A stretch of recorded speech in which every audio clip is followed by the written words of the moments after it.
नमस्कार। रेडियो साथीको विशेष प्रसारणमा दैनिक प्रस्तुति कोरोना सेरेफेरमा हार्दिक स्वागत गर्छु। प्राविधिक साथी वन्दन आचार्यसँगै म जिआर दिताल। कोरोना भाइरस कोभिड-19बाट बच्न अपनाउनु पर्ने पर्याप्त सावधानी र सचेतना केन्द्रित कार्यक्रम कोरोना सेरेफेरमा हामी महामारीको रूपमा विश्वभर फैलिएको कोरोना भाइरस, यसले निम्त्याएको संकट र यसको रोकथाममा केन्द्रित रहेर विशेष कुराकानी गर्ने गर्छौं।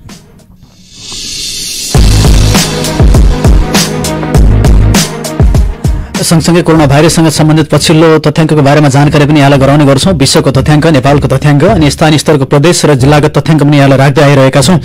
कार्यक्रम कोरोना सेरेफेरो प्रत्येक दिन बिहान 8 बजे रेडियो साथी 90.6 मेगाहर्जको फ्रिक्वेन्सी मार्फत सुन्न सक्नुहुनेछ। साथसाथै कार्यक्रम कोरोना सेरेफेरोलाई रेडियो साथीको विभिन्न माध्यमहरू आफ्नै मोबाइल एप्स प्ले स्टोरमा गएर रेडियो साथीको आफ्नै मोबाइल एप्स डाउनलोड गरेर पनि सुन्न सक्नुहुनेछ भने radiosathy.com लगइन गरेर पनि अनलाइन मार्फत विश्वभर सुन्न सक्नुहुनेछ। साथै कार्यक्रम कोरोना सेरेफेरोलाई हामीले फेसबुक टाइमलाइन पनि छोडेका छौं। विभिन्न सुविधा अनुसार यहाँले विभिन्न माध्यमबाट रेडियो साथीलाई कार्यक्रम कोरोना सेरेफेरो सुन्न सक्नुहुनेछ।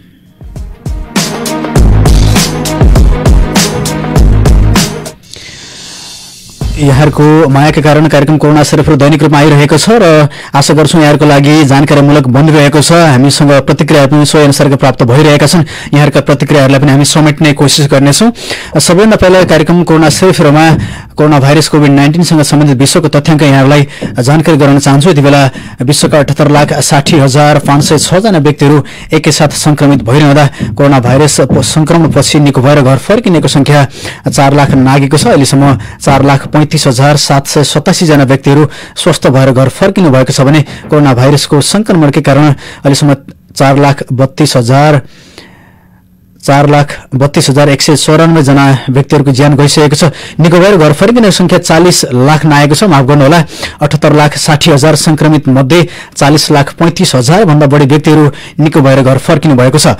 कोरोना भाइरस संक्रमणको सूचीमा संक्रमित देशहरूको सूचीमा सबैभन्दा अगाडि अमेरिका छ। अमेरिकामा अहिलेसम्म 21,42,000 भन्दा बढी व्यक्तिहरू संक्रमित हुनुहुन्छ, जसमा अहिलेसम्म निधन हुनेको संख्या 1,17,527 पुगेको छ भने निको भएर घर फर्किनेको संख्या 8,54,000 रहँदा अहिले 11,70,000 भन्दा बढी व्यक्तिहरू उपचारको क्रममा हुनुहुन्छ। अमेरिका संक्रमित देशको सूचीको सबैभन्दा अगाडि छ।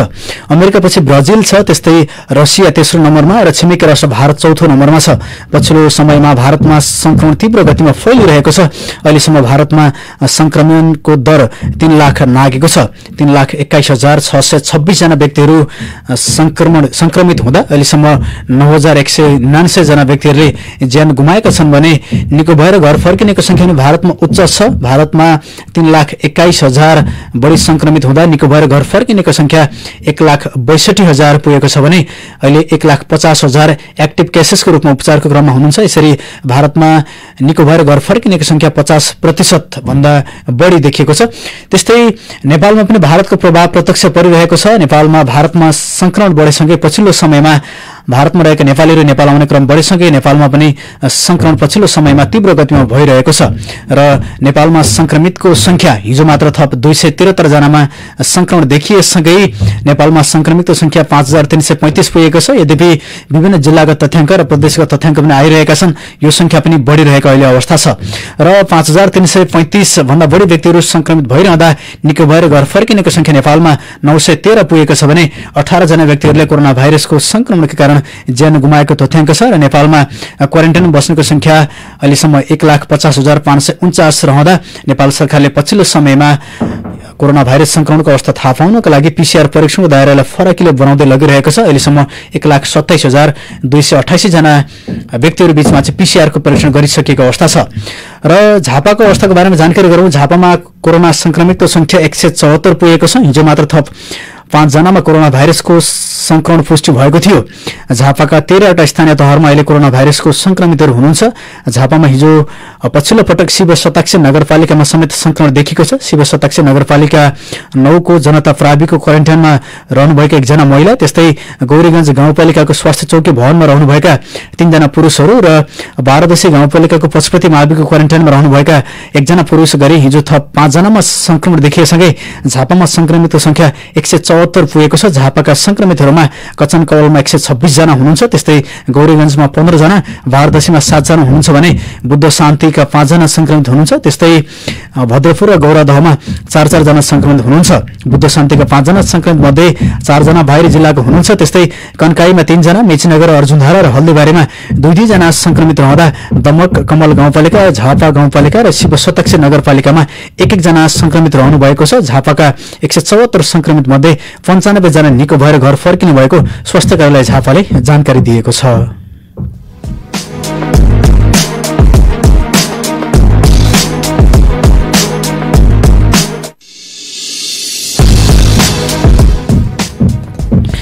पुनः स्वागत छ कार्यक्रम कोरोना सेरेफेरमा। कार्यक्रम कोरोना सेरेफेरमा आज हामी पुनः शैक्षिक बहस गर्दैछौँ। विशेष गरेर नेपाल सरकार शिक्षा विज्ञान तथा प्रविधि मन्त्रालयले विशेष गरेर वैकल्पिक सिकाइ सहजीकरणको कार्यक्रम अब अघि बढाउनुपर्छ भन्ने विषयमा निर्देशन जारी गरेको छ, कार्यविधि नै जारी गरेको छ र विभिन्न विद्यालयहरूलाई स्थानीय तहहरूले पनि परिपत्र गरिसकेको अवस्था छ र मेचीनगर नगरपालिकाले पनि केही समय अगाडि सूचना जारी गरेर विभिन्न विद्यालयहरूको नाममा परिपत्र जारी गर्दै वैकल्पिक सिकाइ सहजीकरण अघि बढाउनुपर्छ भन्ने हिसाबले चाहिँ सूचना गरेको छ।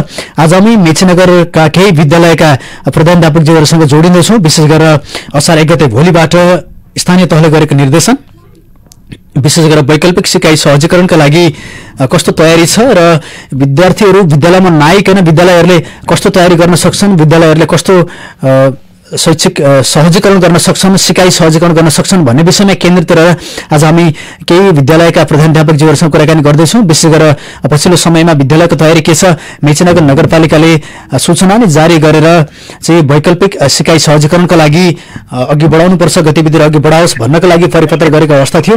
यति बेला हाम्रो सम्पर्कमा मेची जनसाधारण मावि मेचीनगर 2 का प्रधानाध्यापक चन्द्रशेखर गोडागाई जोडिनु भएको छ। सर, यहाँलाई स्वागत छ कार्यक्रममा। हजुर, नमस्कार, धन्यवाद। अब विशेष गरेर यो वैकल्पिक माध्यमबाट सिकाइ सहजीकरण गर्ने कुराहरू आइरहँदाखेरि चाहिँ अब औपचारिक क्रममा भोलिबाट सुरु गर्ने भन्ने निर्देशन छ मेचीनगर शिक्षा शाखाको पनि। यहाँले के गर्दै हुनुहुन्छ, तयारीको बारेमा जानकारी गराइदिनुहोस् न। हजुर, हामीले भोलि सबै स्टाफहरूलाई त्यो वैकल्पिक शिक्षा कसरी सञ्चालन गर्न सकिन्छ भन्ने कुरामा चाहिँ तयारीका लागि साथीहरूसँग सम्पर्क गरेर भोलि उपस्थित हुनका लागि अनुरोध गरेको छौँ। अनि वैकल्पिक शिक्षा कसरी गर्न सकिन्छ, अब सबै ठाउँमा पुर्याउन सकिन्छ कि सकिँदैन भन्ने कुरामा पनि अब समस्याहरू पनि देखा परेका छन्। ती समस्याहरूसँग पनि कसरी जाने भन्ने कुरामा पनि सरसल्लाह गरेर कसो गर्दा चाहिँ धेरैलाई लाभान्वित बनाउन सकिन्छ ती कुराहरूमा चाहिँ स्टाफहरूसँग छलफल गरेर विवेकसँग पनि सल्लाह गरेर गर्ने भन्ने चाहिँ हामीले भोलिको लागि तयारी गर्ने कोसिस गरेका छौँ सर। अब यो सूचनामा त धेरै कुराहरू उल्लेख गरिएको छ। अब प्रत्यक्ष यो सिकाइ मात्र नभएर अथवा कक्षामा बोलाएर पढाउनेदेखि बाहेक पनि अन्य थुप्रै माध्यमहरू हुन्छन् भन्ने त्यहाँ दिएको छ। इन्टरनेट प्रविधिको प्रयोग त छँदैछ। सँगसँगै अब अभिभावकहरूलाई पनि विद्यार्थीहरूलाई सिकाइको लागि उत्प्रेरकको भूमिका निर्वाह गर्नको लागि प्रोत्साहन गर्दैदेखि स्थानीय स्रोत साधनको प्रयोग गर्ने, शैक्षिक सामग्री निर्माण गर्ने जस्ता कुराहरू पनि आइरहेका छन्। यस विषयमा चाहिँ अब यो सामुदायिक विद्यालयहरूको तयारी कस्तो रहन्छ, कतिको सम्भव देख्नु भएको छ सर? अब नेटमा अब विद्यालयमा नेट जडान छ र त्यसबाट सबै विद्यार्थीहरूको घरमा अब पहुँचहरू पुग्न सक्ने अवस्था छैन। अनि नेटहरू जडान भएको विद्यार्थीहरू जो घरमा भनेको त्यस्ता घर परिवारका सदस्यहरू ज्यादै कम हुनुहुन्छ, विद्यार्थीहरूमा पनि त्यो सुविधाको अप्ठ्यारो अवस्था छ। अब शैक्षिक सामग्री निर्माण गरेका कुराहरू चाहिँ फेस टु फेस विद्यार्थीहरूसँग नहुँदा चाहिँ कठिनाइ नै पर्छ सर। हाम्रो ग्रामीण क्षेत्रमा भएको कारणले गर्दाखेरि ती कुराहरू चाहिँ अलिकति असम्भव नै हुन्छन् होला। सम्भव हुनेसम्मको तयारी गरेर हामी तयार बनाएर विद्यार्थी मार्फत अभिभावक समक्ष पुर्याउने कोसिस गर्छौँ।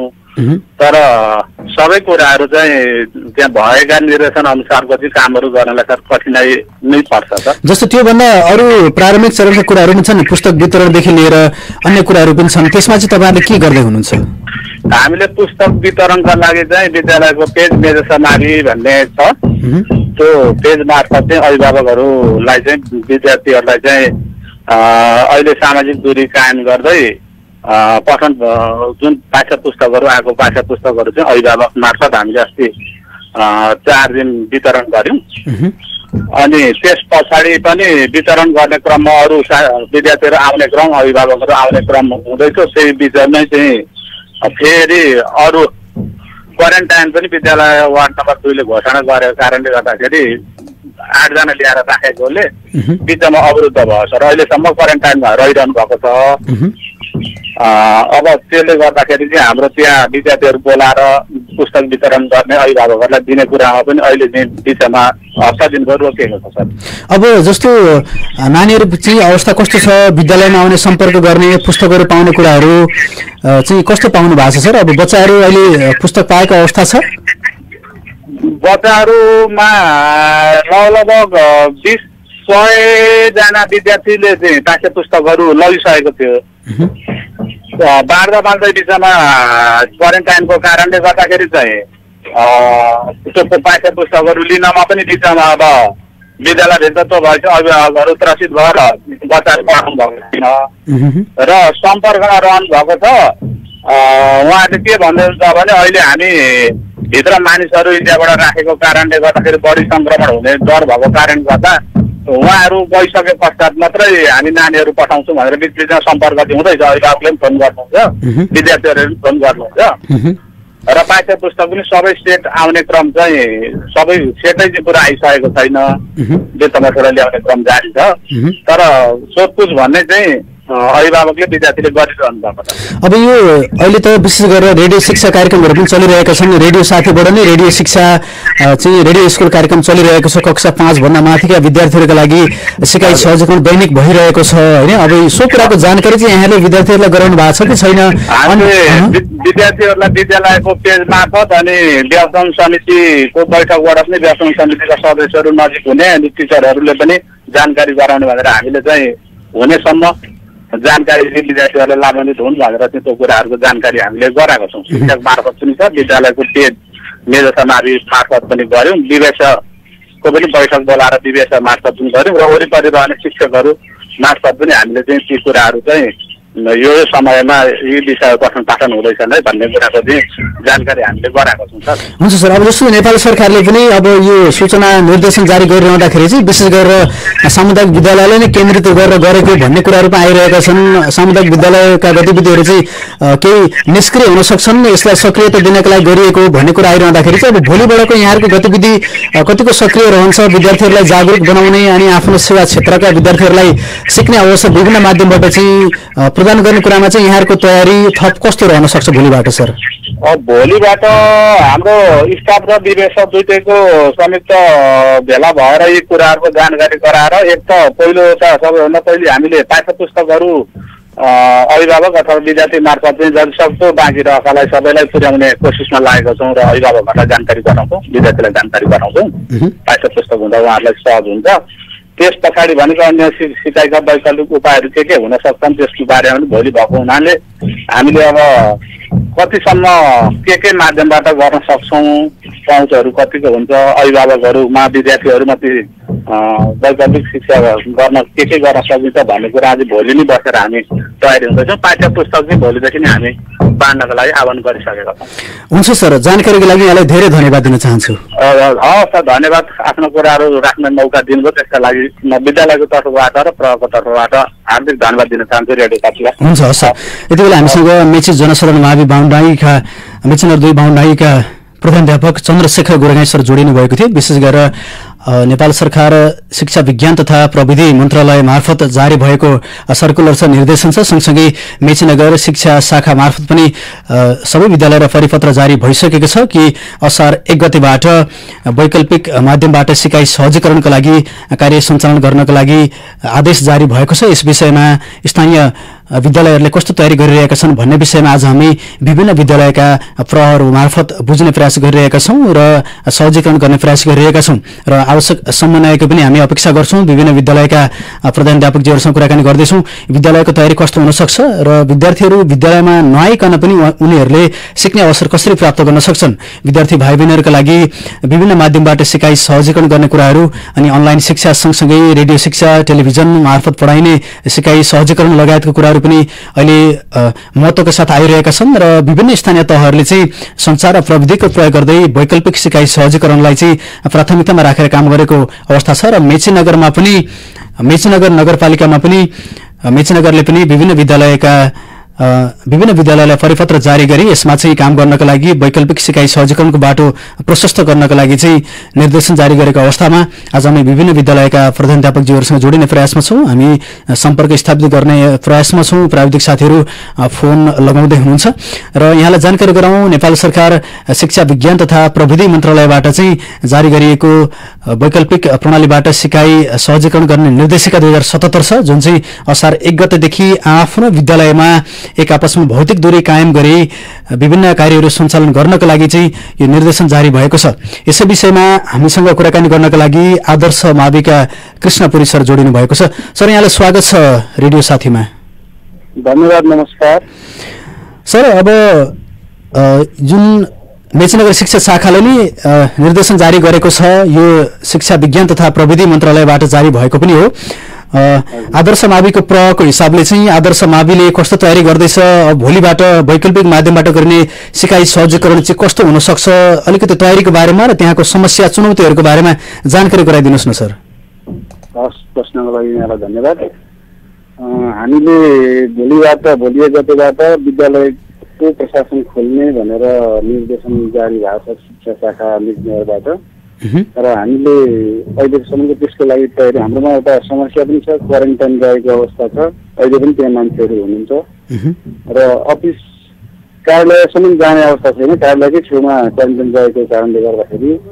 अनि हामी के गर्दैछौँ अहिले भन्दाखेरि पुस्तक वितरणमा लागेका छौँ र विद्यार्थीहरूलाई निःशुल्क पाठ्य पुस्तक वितरणका लागि हामीले विद्यालय हातामा प्रवेश नगराइकन विद्यालयसँगै टाँसिएको विद्यालयको क्यान्टिनबाट हामीले पुस्तकहरू वितरण गरिरहेका छौँ र हाम्रो यो हप्ताभरि पुस्तक वितरण गर्ने कार्यक्रम छ।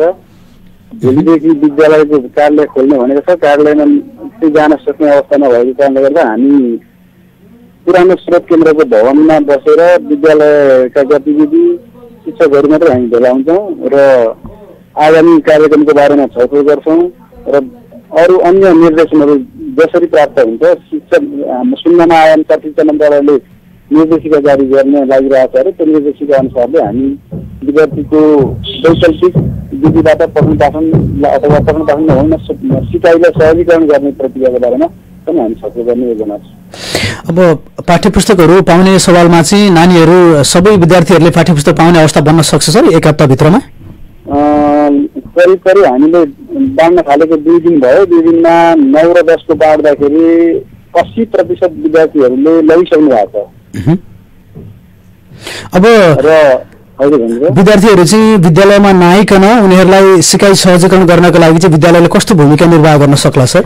अहिले हामीले पाठ्य पुस्तक निःशुल्क रूपमा वितरण गरिरहँदाखेरि हामीले एउटा सर्वेक्षण पनि गरिरहेका छौँ। विद्यार्थीहरूसँग रेडियोको पहुँच छ कि छैन, घरमा विषम जोडेको छ कि छैन, इन्टरनेट छ कि छैन, कम्प्युटर ल्यापटप छ कि छैन भनेर हामीले त्यो पनि सर्वेक्षण गरिरहेका छौँ र त्यो पाठ्य पुस्तक वितरण गरिसकेपछि हामी त्यो कुरालाई पनि हामी विश्लेषण गरेर कुन वैकल्पिक तरिका अप्नाउन सकिन्छ र विद्यार्थीहरूलाई हामीले रेडियो साथीबाट रेडियो शिक्षा कार्यक्रम सञ्चालन भइरहेको जानकारी सम्पूर्ण पुस्तक लिन आउने विद्यार्थी भाइ बहिनीहरूलाई पनि हामीले जानकारी गराएका छौँ र अभिभावक गराउनु भएकोलाई अभिभावकलाई पनि हामीले भनिरहेका छौँ र त्यो एउटा वैकल्पिक उपाय हुन सक्छ र अरू के हुन सक्छ त्यो विषयमा पनि हामी छलफल गरेर सल्लाह गरेर निर्णयमा पुग्छौँ र त्यही अनुसारको कार्यक्रम सञ्चालन गर्छौँ। सर, अब यो एक किसिमको हाम्रो कार्यक्रम पनि सर्वेक्षण नै हो। अब तपाईँहरूको धारणा चाहिँ के छ यो रेडियो विद्यालयहरू खोल्ने सवालमा अहिले लकडाउनले जसरी प्रभावित भइरहेको छ, अब विद्यालयहरू खोल्ने सवालमा चाहिँ नेपाल सरकारले कस्तो समन्वय गरे हुन्थ्यो भन्ने यहाँहरूको बुझाइ छ? यो तत्काल स्कुल सञ्चालन गर्न सक्ने अवस्था अथवा यो लकडाउनलाई चाहिँ अझ विभिन्न मोडालिटी अनुसार चलाउँदै लाँदाखेरि चाहिँ भोलि गएर विद्यालय खोल्ने सम्भावना दिनुको रूपमा चाहिँ यहाँहरूले कसरी हेर्नु भएको छ? यहाँहरूको धारणा चाहिँ के छ सर? यो विषयमा के छ भने शिक्षा मन्त्रीले नै भनिसक्नु भएको छ विद्यालयहरू कलेजहरू अन्तिममा खुल्छन् भनेर। अहिले लकडाउन चलिरहेकै अवस्था छ, मात्रै भोलिदेखि केही हदसम्म लकडाउनलाई खुकुलो पार्ने मात्रै भनिएको छ, मोडालिटी मात्रै चेन्ज गर्ने भनिएको छ, विद्यालय खोल्ने कुराहरू भएको छैन। त्यस कारणले गर्दाखेरि तपाईँले जुन रेडियो शिक्षा सञ्चालन गरिरहनु भएको छ रेडियो साथीले, यसको लागि म मेरो व्यक्तिगत तर्फ र विद्यालयको तर्फबाट यहाँहरूको आभार व्यक्त गर्छु, धन्यवाद दिन चाहन्छु। किनभने हाम्रा विद्यार्थीहरूसँग अहिले 2टा कक्षालाई हामीले पुस्तक बाँडिरहँदाखेरि रेडियो धेरैजनासँग भएको कुराहरू सुन्नमा आएको छ र हामी सुनिरहेका छौँ भन्ने विद्यार्थीहरूबाट प्रतिक्रिया आएकोले गर्दाखेरि रेडियो शिक्षा प्रभावकारी नै हुन्छ अहिलेको परिस्थितिमा, किनभने हामीसँग अनलाइन शिक्षा सञ्चालन गर्नको लागि सामुदायिक विद्यालयका विद्यार्थीहरूसँग त्यो अनलाइनको पहुँच नभएको अहिलेसम्मको हेर्दाखेरि हाम्रो त्यो सर्वेक्षणमा विश्लेषण गर्दाखेरि सामुदायिक विद्यालयका विद्यार्थीहरूसँग अनलाइनको पहुँच नभएको बुझियो। त्यस कारणले गर्दाखेरि अधिकांश विद्यार्थीहरूसँग रेडियो भएको कारणले गर्दाखेरि रेडियो शिक्षा प्रभावकारी छ। सबै विषयको नहोला तर धेरै विषयहरू रेडियोबाट प्रसारण भइरहँदा विद्यार्थीहरूलाई कमसेकम अहिलेको परिस्थितिमा उनीहरूलाई सिकाइप्रति केही न केही उत्सुकता यसले जोगाउँछ भन्ने मलाई लाग्यो। हुन्छ सर, यहाँको धारणा जानकारीको लागि यहाँले धन्यवाद दिन चाहन्छु रेडियो साथीको तर्फबाट। हस्, मेरो तर्फबाट यहाँलाई धेरै धेरै धन्यवाद। हुन्छ, यति बेला आदर्श माविका प्रधानाध्यापक कृष्णपुरी हुनुहुन्थ्यो। हामी इस्ट होराइजन अङ्ग्रेजी मावि धुलाबारीका संस्थापक प्रिन्सिपल सञ्जीव राई सरसँग जोडिने प्रयासमा छौँ। यद्यपि उहाँको सम्पर्क स्थापित हुन नसकिरहेको जानकारी प्राविधिक साथीले गराउँदै हुनुहुन्छ। यहाँलाई जानकारी गराउँ, नेपाल सरकार शिक्षा विज्ञान तथा प्रविधि मन्त्रालयबाट जारी गरिएको निर्देशनअनुसार विभिन्न कार्य सञ्चालन गर्नका लागि अनुरोध गरिएको छ र यहाँलाई जानकारी गराउँ, शिक्षकहरू विद्यालयमा उपस्थित भई लकडाउनको कारण घरमा बसेका विद्यार्थीको सिकाइमा उपयुक्त माध्यमको उपयोग गरी सहयोग पुर्याउने व्यवस्था गर्ने भनिएको छ। त्यस्तै विद्यालयको सरसफाई तथा फुलबारीको व्यवस्थापन कार्य गर्ने, चालू शैक्षिक सत्रमा अध्ययन गर्ने विद्यार्थीको कक्षा यकिन गरी सोको अभिलेख राखी पाठ्यपुस्तक उपलब्ध गराउने, त्यस्तै अभिभावकहरूलाई बालबालिकाको सिकाइका लागि उत्प्रेरकको भूमिका निर्वाह गर्न प्रोत्साहित गर्ने, त्यस्तै लो कस्ट र नो कस्ट शैक्षिक सामग्री निर्माण गरी व्यवस्थित गर्ने गराउने, स्थानीय स्तरमा उपलब्ध भएका स्रोत साधनको प्रयोग गरेर शैक्षिक सामग्रीको निर्माणमा निर्देशन जारी गरेको छ। त्यस्तै इन्टरनेट र प्रविधिको पहुँच भएका विद्यालयहरूले शिक्षा तथा मानव स्रोत विकास केन्द्रको लर्निङ पोर्टल learning.cechrd.edu.np, त्यस्तै www.youtube.com/ncedvirtual त्यस्तै www.moecdc.gov.np र www.doe.gov.np तथा अन्य आधिकारिक शैक्षिक पोर्टलहरूमा उपलब्ध शिक्षण सिकाइ सामग्रीहरू डाउनलोड गरी उपयुक्त माध्यम र भौतिक दूरी कायम गरी सिकाइ सहजीकरण कार्यक्रम सञ्चालन गर्ने भनिएको छ। त्यस्तै इन्टरनेट र प्रविधिको पहुँच भएका विद्यार्थी पहिचान गरी उनीहरूलाई विद्यालयले तयार गरेको सिकाइ सामग्री उपलब्ध गराउने, त्यस्तै विद्यार्थीहरूलाई उपलब्ध गराइएका पाठ्यपुस्तक तथा सिकाइ सामग्रीहरू प्रयोग गरी अध्ययन गरे नगरेको अनुगमन गर्नुका साथै पाठ्यपुस्तक बुझ्न कठिनाई भए नभएको सम्बन्धमा शिक्षकहरूबाट उपयुक्त तरिकाबाट सहजीकरण गर्ने व्यवस्था मिलाउने, त्यस्तै मेचीनगर शिक्षा शाखालाई चाहिँ रेडियो साथी 98.6 मेगाहर्जबाट दैनिक रूपमा प्रसारण भइरहेको आइतबारदेखि शुक्रबारसम्म प्रसारण भइरहेको रेडियो स्कुल कार्यक्रम बिहान 10 बजेदेखि 11:30 बजेसम्म प्रसारित कार्यक्रम चाहिँ सुन्नका लागि आफ्नो नानीहरूलाई प्रेरित गर्ने जानकारी गराएको छ। सँगसँगै आफ्नो सेवा क्षेत्रभित्रका विद्यार्थीहरूलाई विभिन्न माध्यमबाट सिक्ने अवसर प्रदान गर्ने भन्ने विषयमा चाहिँ निर्देशन जारी गरेको अवस्था छ र आज हामी सोही विषयमा केन्द्रित रहेर मेचीनगरको विभिन्न विद्यालयका प्रधानाध्यापकज्यूहरूसँग आज हामी जोडिँदैछौँ र यति बेला हामीसँग अरुणोदय मावि काँकरभिट्टाका प्रधानाध्यापक दुर्गा लुइटेल प्रत्यक्ष सम्पर्कमा जोडिनु भएको छ। सर, यहाँलाई स्वागत छ कार्यक्रममा। धन्यवाद सर, नमस्कार। अब विशेष गरेर शिक्षा विज्ञान तथा प्रविधि मन्त्रालय अनि स्थानीय मेचीनगर शिक्षा शाखा मार्फत पनि भोलिबाट चाहिँ यो वैकल्पिक सिकाइ सहजीकरणका लागि विद्यालयहरूले विभिन्न कार्यहरू गर्नुपर्छ भन्ने निर्देशन जारी भएको छ। यहाँहरूले चाहिँ कस्तो तयारी गर्दै हुनुहुन्छ सर, जानकारी गराइदिनुहोस् न। हामीले जब देशमा लकडाउन सुरु भयो त्यसै बेलादेखि वैकल्पिक शिक्षाको बारेमा सोच्न थालिसकेका थियौँ। यसै सन्दर्भमा हामीले हाम्रा शिक्षकहरूसँग नियमित सम्पर्क गरी हाम्रो विद्यार्थीहरू कति चाहिँ इन्टरनेटको पहुँचमा छन् भनेर एक खालको सर्वे पनि गऱ्यौँ। त्यसरी हेर्दाखेरि लगभग आधा जति विद्यार्थीहरू चाहिँ प्रत्यक्ष इन्टरनेटको पहुँचमा हामीले पायौँ र आधा जति विद्यार्थीहरू इन्टरनेटको पहुँचभन्दा बाहिर रहेको पाएका छौँ। यिनै आधा विद्यार्थीलाई भए पनि हामीले चाहिँ नियमित पढाइसँग जोड्नुपर्छ भन्ने हिसाबले चाहिँ हामीले चाहिँ अनलाइन कक्षा र अफलाइन कक्षा दुवै सञ्चालन गऱ्यौँ। विशेष गरी ठुला विद्यार्थीहरू कक्षा 8, 9, 10 का विद्यार्थीहरूको लागि जुम मार्फत हाम्रो वेबसाइट मार्फत चाहिँ अनलाइन कक्षामा हामीले अहिलेसम्म जोडिरहेका छौँ भने साना विद्यार्थीहरूको लागि चाहिँ अफलाइन कक्षा मार्फत विद्यार्थीहरूलाई वर्क दिने, होमवर्क दिने, असाइनमेन्ट दिने अनि विद्यार्थीहरूले चाहिँ अभिभावक मार्फत चाहिँ त्यो दिएको गृह कार्य गरेर चाहिँ हामीले चाहिँ सबै विद्यार्थीहरू र अभिभावकहरूलाई चाहिँ हाम्रो फेसबुक मेसेन्जर मार्फत चाहिँ जोडेका छौँ। सबै क्लासको मेसेन्जर ग्रुप बनाएको छ। मेसेन्जर ग्रुपमा उहाँहरूले आफूले आफ्नो नानीहरूले गरेको गृह कार्य हालिदिनुहुन्छ र त्यसमा शिक्षकहरूले परीक्षण गरेर फेरि त्यसको प्रतिक्रिया राय सुझाव दिने व्यवस्था चाहिँ हामीले गरिरहेका छौँ। सँगसँगै अहिले हामीले केही समय अगाडि नै सुरु गरेको र त्यसलाई भर्खरै नेपाल सरकारले भोलि 1 गतेबाट चाहिँ त्यसको आधिकारिक मान्यता पनि दिएको छ। हाम्रा विद्यार्थीहरू जो इन्टरनेटको पहुँचभन्दा बाहिर छन्, जो गाउँमा छन्, उनीहरूको लागि चाहिँ हामीले शिक्षकहरू नजिक हुनुहुन्छ भने शिक्षकहरू मार्फत र शिक्षकहरू नजिक नभएको खण्डमा हाम्रा पूर्व विद्यार्थीहरूलाई हामीले स्वयंसेवकको रूपमा स्वयंसेवक शिक्षकको रूपमा प्रयोग गरेका छौँ।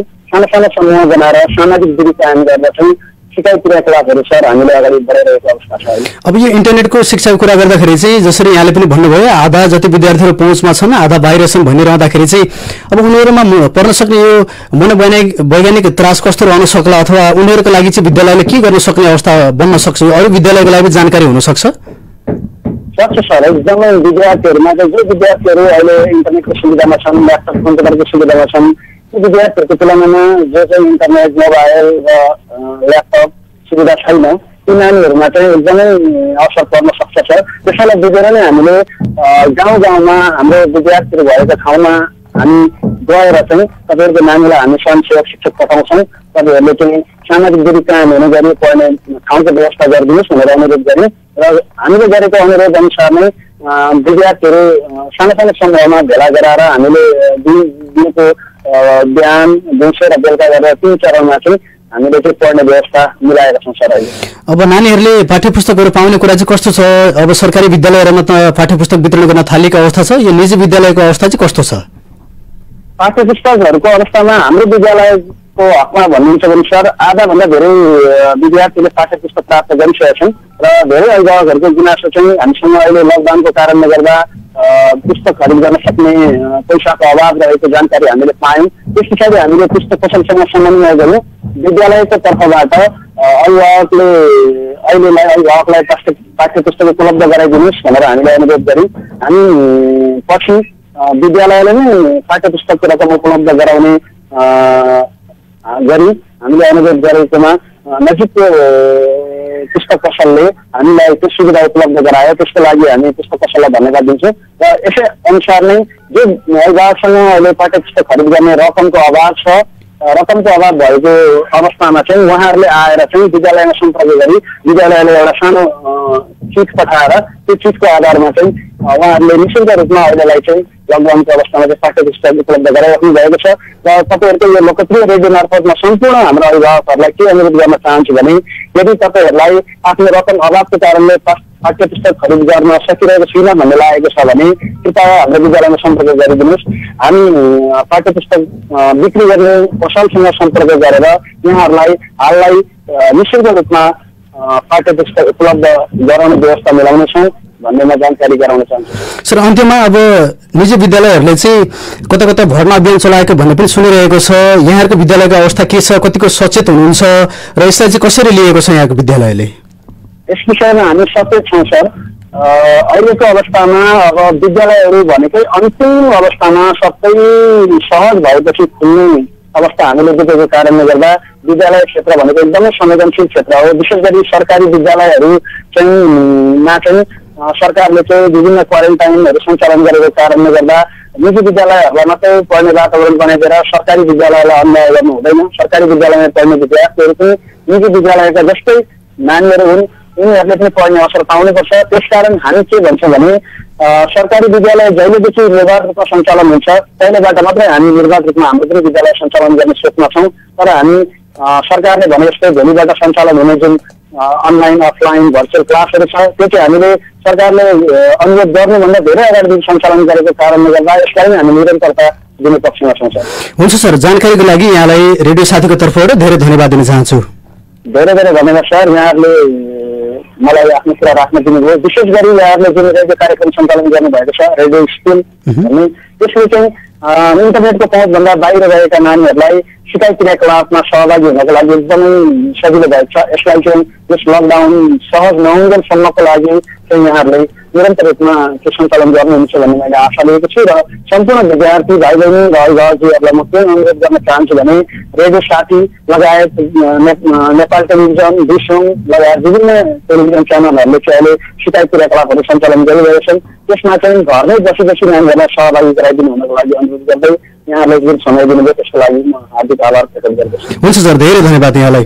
यति बेला हामीसँग अरुणोदय आवासीय मावि काँक्रेबिटाका प्रधानाध्यापक दुर्गाबहादुर लुइटेल जोडिनु भएको थियो। विशेष गरेर भोलिबाट नेपाल सरकार शिक्षा विज्ञान तथा प्रविधि मन्त्रालयले अनुरोध गरेको छ, आग्रह गरेको छ, निर्देशन जारी गरेको छ, वैकल्पिक माध्यमबाट अब सिकाइ सहजीकरण गर्नुपर्छ। विद्यार्थीहरू प्रत्यक्ष रूपमा विद्यालयमा उपस्थित हुने वातावरण नबनिरहँदाखेरि पनि विद्यालयले विभिन्न माध्यमबाट चाहिँ सिकाइ सहजीकरण गर्नुपर्छ। विद्यार्थीहरूलाई चाहिँ ज्ञान लिने कुराबाट वञ्चित गराउनु हुँदैन। उनीहरूमा पढ्न सक्ने मनोवैज्ञानिक त्रासलाई कम गर्नका लागि विद्यालयहरूले अब भूमिका निर्वाह गर्नुपर्छ भन्ने किसिमको सूचना जारी भए सँगसँगै साथसाथै स्थानीय स्तरमा मेचीनगर शिक्षा शाखा मार्फत पनि निर्देशन जारी भएको छ कि विभिन्न विद्यालयलाई परिपत्र नै गरेर यो कार्यहरू गर्ने भनेर जानकारी गराएको छ। र आज हामीसँग विभिन्न विद्यालयका प्रधानाध्यापकहरू जोडिरहनु भएको छ।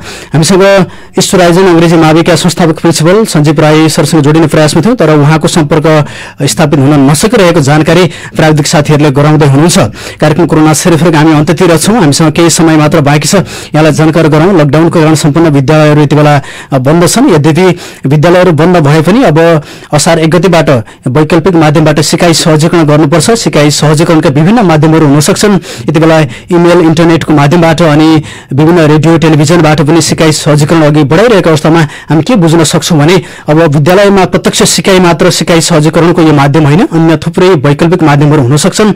यो प्रविधिलाई प्रयोग गर्न सक्नुपर्छ र बदलिँदो समय र यो आधुनिकताको प्रयोग सँगसँगै विद्यार्थी भाइ बहिनीहरूलाई सिक्ने अवस्था सिर्जना गरिनुपर्छ भन्ने विषयमा नेपाल सरकार पनि सजग छ र यसलाई कार्यान्वयन गर्नका लागि विभिन्न विद्यालय र त्यसमा काम गर्ने प्रत्यक्ष शिक्षक जीवहरूको महत्त्वपूर्ण भूमिका रहने गर्छ, जसको लागि चाहिँ शिक्षा विज्ञान तथा प्रविधि मन्त्रालयले शिक्षकहरूलाई जागरुक बनाउनको लागि जवाफदेहिता बनाउनको लागि चाहिँ यो कार्य गरिरहेको छ र स्थानीय स्तरमा विभिन्न विद्यालयहरूले पनि प्रशंसनीय कार्यहरू गरिरहेका छन्। विशेष गरेर आज हामीले सामुदायिक र संस्थागत दुवै विद्यालयका प्रधानाध्यापकज्यूहरूसँग जोडिएर उहाँहरूको अनुभव, उहाँहरूले गर्नुभएको तयारीको बारेमा कुराकानी गरौँ। हाम्रा आगामी श्रृङ्खलाहरूमा पनि हामी यहाँहरूको आवाजलाई जोड्नेछौँ र वैकल्पिक शिक्षा सिकाइ सहजीकरणलाई अझ व्यवस्थित बनाउनको लागि, अझ प्रभावकारी बनाउनको लागि हामी थप छलफल चलाउने प्रयासमा पनि छौँ।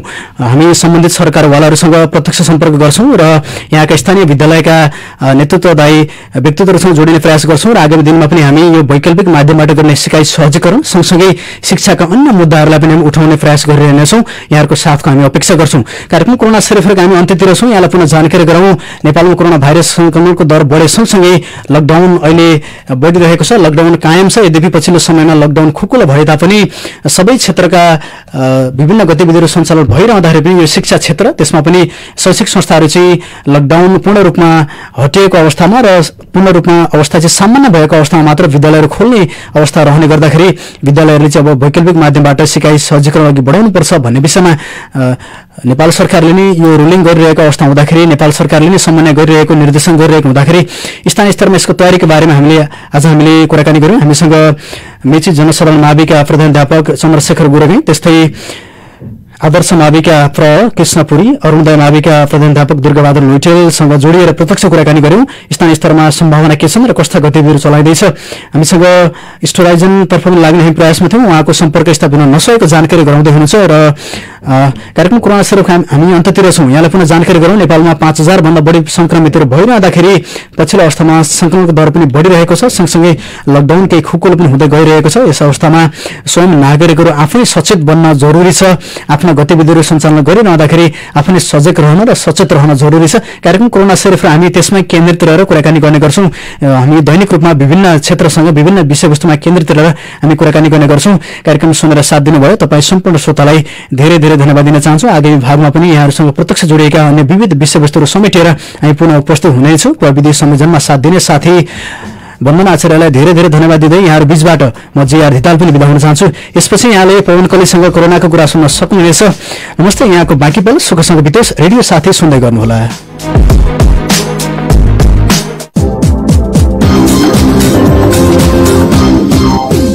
पवन कलीसँग कोरोनाका कुरा। आइपुग्नु भयो, नमस्ते सन्चै हुनुहुन्छ? म त अस्तिकै कन्टिन्यूमा छ क्या व्यायाम। हाम्रो घरैमा हुने अन्न, हरियो सागपात, गेडागुडी, मासु, दुधका परिकार होइन, यो सब खान पर्छ का। अनि बल्ल ब्यालेन्स डायट बन्छन्, पौष्टिक आहार बन्छन् होइन। अनि खाएपछि म जस्तो भएपछि बल्ल अनमोलले आँखा लाउँछ त्यतिकै लाखा। अनि अनमोल तिमीलाई एउटा कुरो त भनिदिइहाल्छु, त्यहाँ नखाइकन जिम खान मात्रै गरेर धाउने होइन, मलाई सुहाउने जस्तो हुन पर्दैन।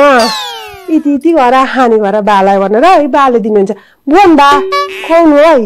अनि के भन्नुलाई ती भने हाम्रो काका कुरो अर्न मन थियो मलाई।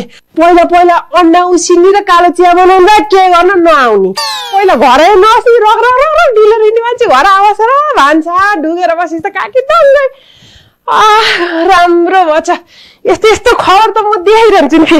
ए खर भन्नाले एउटा चिज याद आयो का मलाई, त्यो हाम्रो त्यो बाबरी छैन पल्तिरको, त्यो त सानीमा भइचे मैले फेसबुकमा देखेको थिएँ का। त्यसलाई फोन गर्नु पर्यो, आमा र बच्चा स्वास्थ्य कस्तो छ गरौँ एकछिन। कोरोना भाइरसबाट सर्ने कोभिड-19 कबाट कछुवाको खरायो, हाम्रो दिदीको बुके पेट कता हरायो। गबाट गमला गगर, सुत्केरी र बच्चाको विचार विचार त गर्दै कि दिदी, तर नानीको नाक चाहिँ ठ्याक्कै बेलाको जस्तै छ भन्दै दिदी। अब के गर्नु, भेना पनि आउनु पाउनु भएन लकडाउनले गर्दा। अब दिदी यता ब्याउने, भेना विदेश धाउनु। क्या छ चिन्ता गरेर बच्चा झरिहाल्यो होइन। के हरू तेरो भेनाजी मात्र, हाम्रो देशको कति छोरी विदेशमा अड्क्या छ, बाबामा अड्क्या छन् होइन। अब हाम्रै देशमा पनि कति विदेशी अड्क्या छन्, आफ्नो गाउँमा घर जान कति मुन होला। अनि साँच्ची तेरो दिदी र बच्चालाई कस्तो छ? ए ठिकै छ, हाम्रो दिदीलाई त अमिलो पिरो मनपर्छ भनेर चटपटे बनाइदिँदैछु। यति धेरै बारबारी तेरो बुद्धिले भएको बाबरी। बाबरी होइन के दिदी, बारबी भन्नु न त। के भयो तेरो बुद्धिलाई? त पढ्या मान्छे होइन, सुत्केरीलाई त पोसिलो खानेकुरा खानिदिनु पर्छ। कस्तो पोसिलो भने? जे बा पोसिलो भनेको पोषण पुगेको क्या, आमा र बच्चालाई ब्यालेन्स डायट भन्छन्। जस्तो घरमा अन्न होइन, अनि दाल, गेडागुडी, हरियो साग सब्जी, अनि दुधले बनिया परिकार, अन्डा, मासु नियमित रूपमा राम्ररी पकाएर दिनको 4 चोटि खान पर्छ। फेरि खाने भने बेसरी होस् उनी होइन नि। अनि दिदीले मासु खान मन लागेछ भनिरहेको थिए, उसको सासु ससुराले पनि खान दिएको छैनन् क्या, कोरोना लाग्छ भनेर नल्याए। ए असुन, बरु तैले जानिन्छेस् भने राम्ररी हात धो साबुनले मिची मिची, त्यासी मासु नि राम्ररी धो, मासु धोएपछि फेरि साबुनले हात धो, अनि मजाले ज्वानो झोल मासु मजाले पाक्ने गरी पकाएर लगाएर खा त।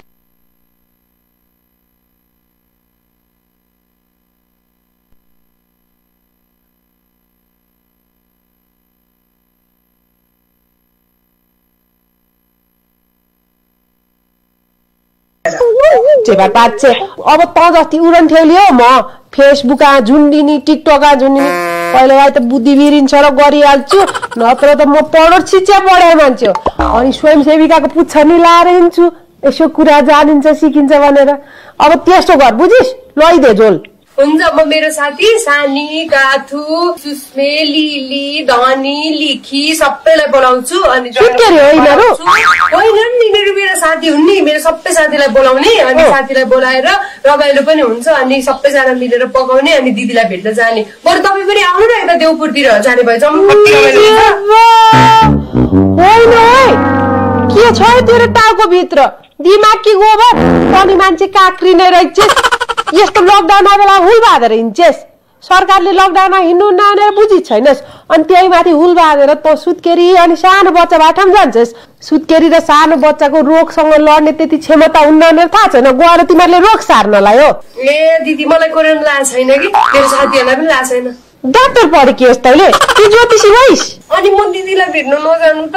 अब मैले तँलाई भेट्न नजाँदा भने कि होइन, पहिला ज्वरो छ कि छैन हेर, तँलाई रुवा खोकी ला छैन भने राम्ररी मास्क लाएर दिदीको घरमा जा। दिदीको घर गएपछि कपडा सपडा फेरेर हुन्छ भने नुहाएर, नत्र साबुन पानीले मिची मिची हात गोडा धोएर मुख धोएर बल्ल दिदीलाई भेट्ने, बच्चा छेउमा जाने। अनि तैँले त खुब माइतीको इज्जत राख्छु भने ठ्यास लगाएर पैसो चढाउनुहोस् नि। तँलाई थाहा छ पैसोमा धेरै किटाणु हुन्छ, सबैले हात हात समात्या हुन्छन्। यो महामारीको बेलामा चाहिँ पैसो नचढानी फेरि। दिदी तपाईँले त मेरो 100 रुपियाँ दाम बचाइदिनु भयो नि, तपाईँबाट यही कुरा सिक्न पाउँछु, त्यही भएर त अनि मलाई बाबरी धेरै चेपार नपा केही सोध्नु मन लाग्छ नि सोधिहाल। अनि नि खासमा के भने नि दिदी, त्यो हाम्रो दिदीले खोकी लाग्यो भनिराखी थिए होइन, कोरोनाले त होइन होला नि जेबा। अनि अब यस्तो बेलामा बच्चाले आमाको दुध खाँदा हुन्छ कि हुँदैन होला फेरि।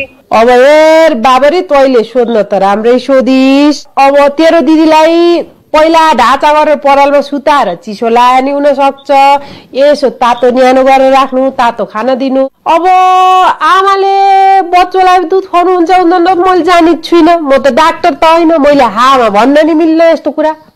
जे बा एउटा डाक्टर साहब चिनी छु का मैले, हो उहाँलाई फोन गर्छु अनि तँलाई उहाँले के भन्नुहुन्छ तँलाई भन्छु है त। अहिले राख, मेरो ब्यालेन्स नि सिद्ध्याउने भइस के अरे। हुन्छ दिदी यहाँ सुन्नु न, मेरो नाम बार्बी राखेको छ, फेसबुकमा बार्बी भनेर बोलाउनु। बाठी हुन्छ कतै नहावाको बारबारी। ल जा राख फोन। जेबा मैले चिनी छु क्या डाक्टर पुण्य पौडेल, उहाँले सब थोक जान्नु भयो चला फोन हार्छु है।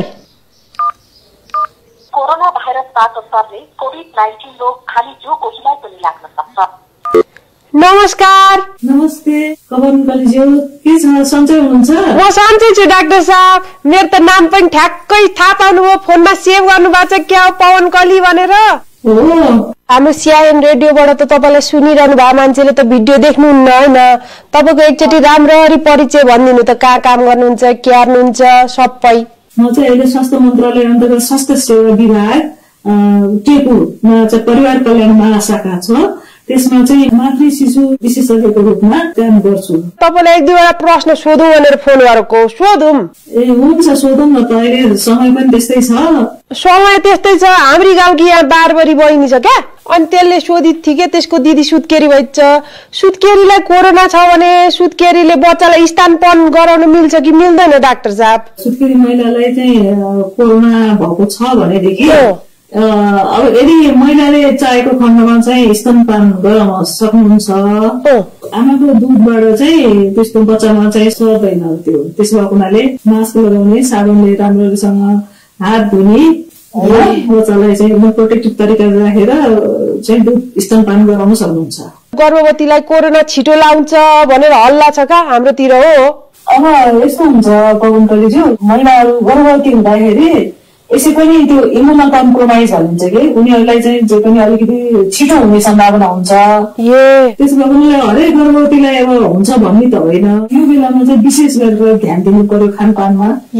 त्यस्तै अब जुन साबुनले हात धुने 20 सेकेन्डसम्म, मास्क लगाउने होइन, आँखा मुखतिर चाहिँ हात नलैजाने, जुन तरिकाहरू छ त्यो चाहिँ हरेक सुत्केरी अथवा गर्भवती महिलाले त्यो गर्नै पर्छ। राति अब 8 घण्टा राम्ररी सुत्नु पर्यो भने महिला दिउँसो पनि 2 घण्टा जति आराम गर्नुपर्छ। अनि डाक्टर साहब मलाई के सोध्नु मन लाग्थ्यो भने यदि गर्भमा बच्चा छ र आमालाई कोरोना भयो भने सर्छ कि सर्दैन फेरि त्यस्तो हुँदा? जस्तै अब अस्ति धुलीखेलमा जुन महिला मृत्यु भयो कोभिड कारणले, उहाँको बच्चामा पनि पोजिटिभ देखिएको छैन र अहिलेसम्म यो अझ पनि रिसर्चको कुरा हो, रिसर्च हुँदैछ है, ठ्याक्कै यही भन्न त सकिँदैन, तर अहिलेसम्म चाहिँ सर्दैन भन्दैछ। अनि डाक्टर साहब हाम्रो यो आइतबार हाटा हल्ला चलिरहेथ्यो, बालबालिकालाई चाहिँ कोरोना हुन्न भन्छन्, हो र? हुँदैन त भन्न सकिन्न, अब पोसिबिलिटी चान्सहरू चाहिँ कम हो होइन, हुन चाहिँ सक्छ, अब थोरै मात्रामा भइरहेको देखिएको छ। अर्को एउटा पीर लगाइरहेथ्यो, मैले खबर सुनिरहेथे, यो गर्भवती महिलाहरू होइन, सुत्केरी महिलाहरू स्वास्थ्य संस्थामा खबर गर्न छोडे, सम्पर्कमा बस्न छोडे, यो सत्य हो? स्वास्थ्य संस्थामा जाँदाखेरि चाहिँ अब रोग सर्छ कि भन्ने डरले उनीहरू जान सकेको पनि छैन एउटा। अर्को चाहिँ अब के छ, लकडाउनले गर्दा अब बस गाडीहरू पनि त चलेको छैन नि होइन, कोभिडको चाहिँ आउटब्रेक भएको कन्डिसनमा अब गर्भवती महिला तथा अब बालबालिका सुत्केरीहरूले चाहिँ कसरी चाहिँ स्वास्थ्य संस्थाको पहुँच पाउने होइन, उनीहरूले चाहिँ अब स्वास्थ्य संस्थामा आएर जचाउन नसके पनि के गर्ने भनेर यसमा हामीले चाहिँ एउटा गाइडलाइन तयार गरेका छौँ। घरैबाट पनि सल्लाहहरू लिन सकिन्छ टेलिफोन मार्फत होइन, टेलिहेल्थ भनेर भनेका छौँ हामीले।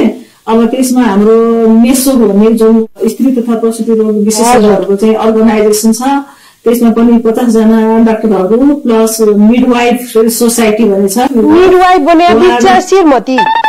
भनेको होइन पवन गलीज्यू, महिला तथा सुत्केरीहरू गराउने यसैमा चाहिँ विशेषज्ञ ताकि गरेको हुन्छ। उनीहरूले गर्भवती तथा अब सुत्केरी महिलाहरूलाई चाहिँ कसरी सेवा दिन सकिन्छ भन्ने बारेमा उहाँहरू यसैमा व्यस्त हुनुहुन्छ। अहिले नयाँ जन्मेका केटीकेटीलाई खोप लाउनु पर्ने अनि गर्भवती महिलाहरूको नियमित खोप लिन पर्ने, यो सबै लिन पाइरहेको छुइनँ भनेर नि मैले कुराकानी सुनिरहेको थिएँ। क्यार्ने होला यस्तो बेलामा पन्जा अनि माउथ फेसमा चाहिँ फेस सिल्ड अनि ग्लोभ सबै लगाएर चाहिँ प्रोटेक्टिभ तरिकाले चाहिँ अब खोप लगाउने, अब बढी भिडभाडहरू नगर्ने होइन त्यस्तो भनेर भनिएको छ खोप लिनको लागि। अब महिलाहरूलाई पनि अब त्यस्तो टिटी इन्जेक्सनहरू लाउनको लागि अब स्वास्थ्य संस्थाहरूमा ओपिडीहरू खुल्लै छ, बन्द भएको पनि छैन, उहाँहरूले लिन सक्नुहुन्छ। त्यही हो, हिँडेर जान गाह्रो हुने अनि फेरि पुलिस दायरको भाटा खाइन्छ कि भन्ने डरले पनि नजानु भयो कि होइन। पुलिसहरूले रोकेर पनि त्यस्तो स्वास्थ्य संस्था नगएको भन्ने अलिकति त्यो डाटाहरू आएको थियो। उहाँहरूलाई पनि यदि सुत्केरी महिलाहरूले त्यसरी कार्ड लिएर गएको खण्डमा चाहिँ नरोक्ने भनेर चाहिँ खबर पठाएको छ। अनि डाक्टर साहब अब सुत्केरीलाई त हाम्रो गाउँघरतिर हरियो साग खुवाउनुहुन्न, दुध हरियो आउँछ, अनेक अनेक कुरा भन्छन् क्या, फर्सी खुवाउनुहुन्न, कबेली हुन्न खुवाउनुहुन्न भन्छन्। होइन नि, त्यो त गलत कुरा हो। साग सब्जी हरियो परियो सबै खान मिल्छ सुत्केरीले। अब चिसो भन्नाले अब फ्रिजको चिसोहरू खानु भएन त्यति हो, नत्र त त्यस्तो खान नहुने हुने तरकारी फलफुलहरू केही पनि छैन। अनि डाक्टर साहब यो बाबरीको दिदीका सासू ससुराले कोरोना मासु खानुहुन्न, कोरोना लाग्छ भनेर सुत्केरीलाई मासु खुवाउनुहुन्न? होइन, त्यो गलत हो पवन गलीज्यू। अब मासु चाहिँ काँचो मासुबाट चाहिँ रोग सर्छ कि भन्ने कुरा हो। यसमा चाहिँ अब राम्ररी पकाएको मासु चाहिँ खाना हुन्छ। अब सुत्केरी र गर्भवती महिलाहरूलाई त प्रोटिनको आवश्यक पर्छ नि त होइन, त्यसमा हुनाले उहाँहरूलाई त अब खुवाउनै पर्छ। तपाईँ अफिसमा काम गर्नुहुन्छ मन्त्रालय जस्तो ठाउँमा, कस्तो नीति प्लानिङहरू बनाउनु भएको छ?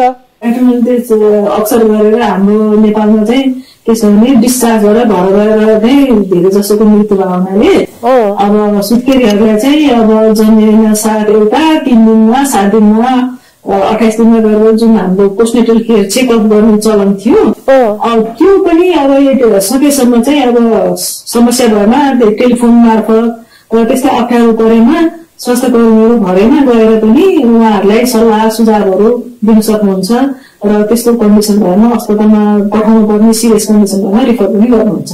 मलाई एकदमै ज्ञान दिने कुरा दिनुभयो, हुन्छ त धेरै धेरै धन्यवाद। धन्यवाद। ये बा कति राम्रो कुरा गर्नुभयो होइन डाक्टर साहबले। अनि तपाईँहरूलाई लागेको जिज्ञासाहरू पनि डाक्टर साहबले भनिदिनु भयो होला आफ्नो उत्तरमा। अब हाम्रो कार्यक्रममा कति धेरै मेसेजहरू आउँछ होइन, एकचोटि मेसेजतिर ध्यान दिउँ है त। नमस्कार, म महिला बालबालिका तथा ज्येष्ठ नागरिक मन्त्री पार्वती हुँ। आउने जेष्ठ 13 गते कोरोनाको संक्रमणपछि परेका असरका विषयमा बालबालिकासँग कुराकानी गर्न आउँदैछु। बिहान 9 बजेदेखि 10 बजेसम्म CIN मार्फत तपाईको नजिकको सामुदायिक रेडियोबाट सुन्न सक्नुहुनेछ। फेसबुक पेजमा हेर्न पनि सक्नुहुनेछ। सरकारसँग केही प्रश्न भए सोध्नुहोस् है। धन्यवाद। अब CIN बाट मलाई सुनिरहनु भएको साथीहरूलाई कस्तो खुइया खुइया भइरह्यो होला होइन। के हार्नु युट्युबका साथीहरूले पो लाइक शेयर कमेन्ट सब्सक्राइब गर्नुहुन्छ। हामीले चाहिँ हाम्रो मनको कुरो कहाँ राख्ने भएको होला नआत्तिनु। के अरे मैले एउटा IVR नम्बर दिन्छु, त्यो IVR नम्बरमा पहिला सुरुमा पवन कलीसँग कोरोना कुराकानी कार्यक्रमको लागि यो मेसेज हो भनेर त्यसपछि आफ्नो मुनमा लाए सबै कुरा भन्नु। अनि त्यो IVR नम्बर त टिप्न परेन, लु टिप्नु त 0152060646। अब त्यो बाबरीलाई नि डाक्टर साहबले के भन्नुभयो त्यो कुरा नि भन्नु पर्यो। फेरि डाक्टर साहबले 4 टाइम नियमित खानु भन्नुभएको छैन, 3 टाइम खाने बेला भइसक्यो। अघि व्यायाम गए एक्सर्साइज भन्दैनन्, खा पचिसक्यो, आटो ओडाल्नु हिँडे म त। तपाईहरु नि जानुस्। नमस्ते, बाई बाई। नेपाल सरकार स्वास्थ्य तथा जनसंख्या मन्त्रालय, राष्ट्रिय स्वास्थ्य शिक्षा सूचना तथा संचार केन्द्र, सेभ द चिल्ड्रेन र सामुदायिक सूचना नेटवर्क CIN को प्रस्तुति। पवन कलीसँग कोरोनाका कुरा।